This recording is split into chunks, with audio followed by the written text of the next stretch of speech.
লোকালিও অনেকে অবৈধ সিগারেট তৈরি করে যেখান থেকে আমরা কোনো ট্যাক্স পাই না, কিন্তু স্মোকারদের হাতে চলে যায়। কাস্টমস কিন্তু যদিও রেভিনিউর 90% ছিল এককালে, এখন যথেষ্ট কমেছে।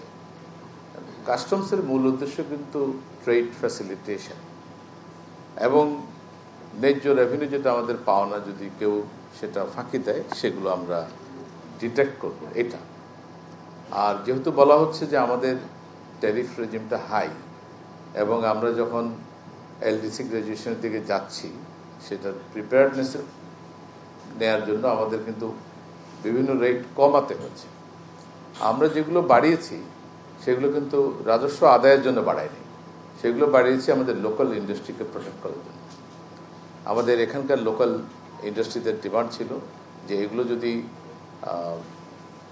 প্রোটেকশন দেওয়া না হয় তাহলে ওনাদের, তো সেই হিসাবে কাস্টমস থেকে আমরা যতটুকু আদায় হয় তার চেয়ে বেশি ঠিক পলিসি মেজার দিয়ে আদায় করা যাবে না।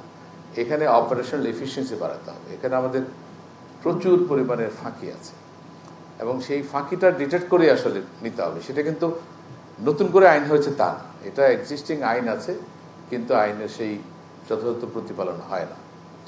যেমন আপনারা জানেন বাংলাদেশে বন্ডেড ওয়্যার হাউস আছে 2001 সাল থেকে, এবং আমরা এটাও জানি সবাই আমরা এখানে যারা উপস্থিত আছি এর সবচেয়ে অপব্যবহার বেশি হয় এবং এর যত বেশি অপব্যবহার হবে তত আমাদের রেভিনিউ লিকেজ হয়।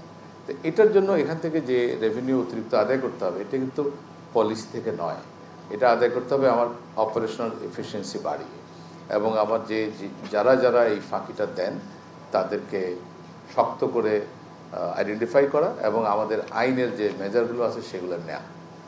এই জায়গাটাই আমরা সবচেয়ে দুর্বল। আমরা অনেক আইনের দিক থেকে কিন্তু খুব বেশি আর বাকি নেই। আপনি কাস্টমস আইন বলেন এবং ইনকাম ট্যাক্স আইন বলেন, এই দুই জায়গায় কিন্তু আইন দিয়ে আর তেমন কোনো আপনি রেভিনিউ আনতে পারবেন না, বরং আইন করে রেভিনিউ কমাইতে হবে।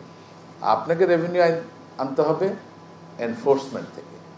এই জায়গাটাতে আমাদের সবচেয়ে দুর্বলতা। আর ভ্যাটের ক্ষেত্রে বড় কাজ আছে। ভ্যাটে আমাদের যেহেতু নানা রকমের ভ্যাট রেট অ্যাপ্লাই হয়, আমরা একটা স্ট্যান্ডার্ড ভ্যাট রেটে এখনও যেতে পারি নাই। এই জন্য আমরা কিন্তু কন্টিনিউয়াসলি আমাদের ব্যবসায়ী বন্ধুদেরকে বলছি যে প্রয়োজনে আমরা ভ্যাটের হার কমাবো, তারপর আমরা সিঙ্গেল রেটে আসি।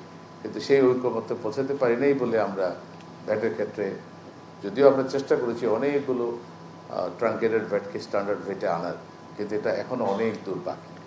সো আপনারা যেভাবে বলছেন যে আমরা আইন করেছি এবং এই আইনের বদলে এত টাকা অতিরিক্ত আসবে, এইভাবে ঠিক আমরা আলাদা করে অ্যানালাইসিস করি নাই।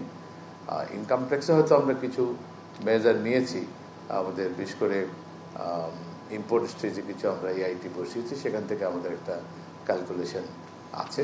আমাদের ট্যাক্স রেটটা যেটা এই বছর প্রযোজ্য হচ্ছে না, আগামী বছর প্রযোজ্য হবে এবং সে কারণে আমাদের এই বছর অ্যাডভান্স ট্যাক্স বেশি পাবো ইন্ডিভিজুয়াল ট্যাক্স থেকে। কর্পোরেট ট্যাক্স রেটটা এবার একটু বেড়েছে। আপনি জানেন যে কর্পোরেট ট্যাক্স রেট আগে যদি 27.5 হলেও কারো কারো ক্ষেত্রে এটা 25 বা 22.5 ছিল, সেটা এবার ওসব দেখেছে 27.5 থাকবে। তো সেগুলো থেকে আমাদের কিছু ক্যালকুলেশন বাড়বে, কিছু রেভিনিউ বাড়বে, কিন্তু ওরকম মোটা দাগে বলার মতো আসলে তেমন ওরকম কিছু আমাদের ওরকম একদম কোয়ান্টিফাই করে বলা যে এত এত করা হচ্ছে এই ধরনের কোনো এক্সারসাইজ ওরা করেছো তোমরা? ভিএটিতে করা হচ্ছে। হ্যাঁ, আর করে এমন অনেক সময় হয় কি, যেমন আমরা জানুয়ারিতে যখন আমরা ভ্যাটের অর্ডিন্যান্স করলাম তখন টোবাকো থেকে আমাদের হিউজ ট্যাক্স আদায়ের কথা ছিল, একটা বড় মোটা অঙ্কের, কিন্তু বছর শেষে যখন আমরা হিসাব করলাম আমরা দেখলাম যে আসলে আমাদের টোবাকোর ট্যাক্স রেট বেড়েছে, টোবাকোর দাম বেড়েছে, কিন্তু সেই হারে কিন্তু আমাদের রেভিনিউ আসেনি। এর মানে হলো যে এখানে প্রচুর ইলিসিট সিগারেট বিদেশ থেকে নিয়ে আসা হয়েছে এবং লোকালিও অনেকে অবৈধ সিগারেট তৈরি করে যেখান থেকে আমরা কোনো ট্যাক্স পাই না, কিন্তু স্মোকারদের হাতে চলে যায়।